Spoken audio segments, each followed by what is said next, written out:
एमपीएससीत यश संपादन करणाऱ्या उषा पवार यांचा भारतीय बौद्ध महासभेतर्फे सत्कार। संघर्षातून उजळलेलं यश, कोपरगावचा अभिमान ठरलेली कन्या। कोपरगाव शहरातील सुभाषनगर येथील कन्या उषा गंगाधर पवार हिने एमपीएससी परीक्षेत यश संपादन करून कोपरगाव शहराचा अभिमान वाढवला आहे।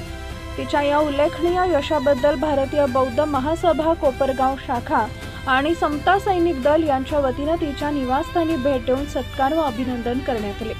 अत्यंत हलाखीच्या परिस्थितीत वाढलेल्या उषाने आपल्या चिकाटी, मेहनत आणि कुटुंबाच्या संघर्षाच्या बळावर हे यश मिळवलं आहे।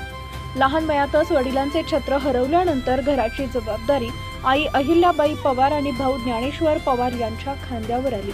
आईने कोपरगाव नगरपालिका स्वच्छता विभागाकडे शहरातील सफाईचं काम करत घर चालवले, तर भावाने रस्त्यावर बूट पॉलिश करून बहिणीच्या शिक्षणासाठी आर्थिक हातभार लावला।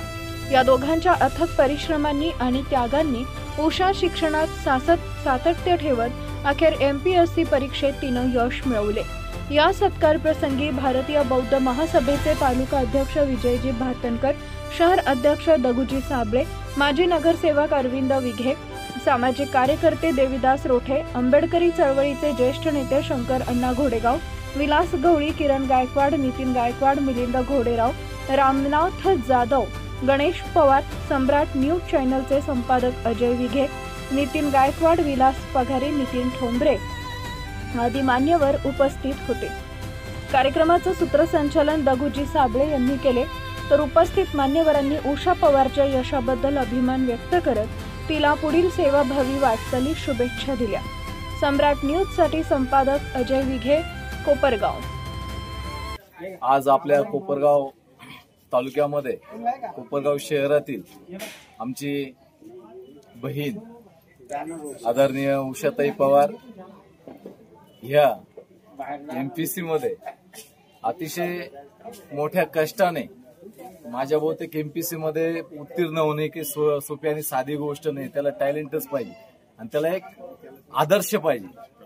तो जो आदर्श आहे तो महामानवांचा आदर्श घेऊन, फुलेशाह आंबेडकरांचा आदर्श घेऊन ह्या ताईंनी खूप अभ्यास केला।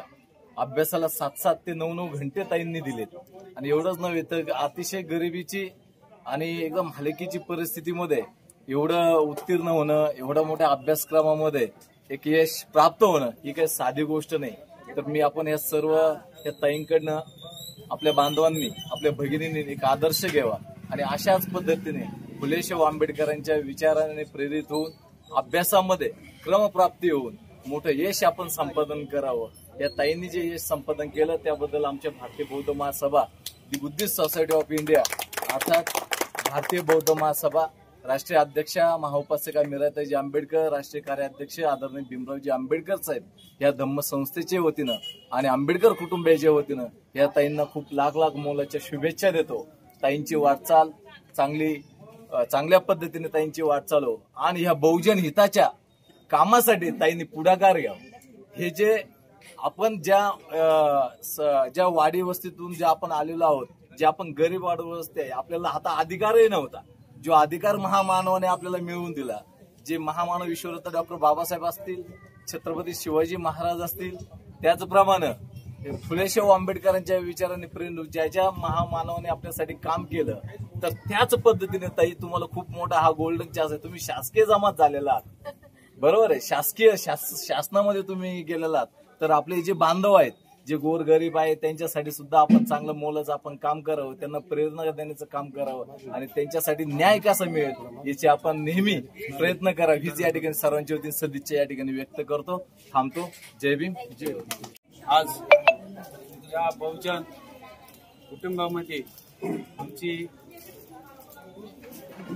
बहीण उषाताई हिने एमपीसी मध्ये हा उच्चांक गाठून ज्ञानाच्या कसोटीवर या प्रथमतः नंबर मिळवला। मी आमच्या धम्मयान फाउंडेशनच्या वतीने, माजी शहर अध्यक्ष आरपीआयच्या वतीने मी या ताईंना खूप शुभेच्छा देतो। तिच्या पुढील वाटचालीस हार्दिक शुभकामना करतो।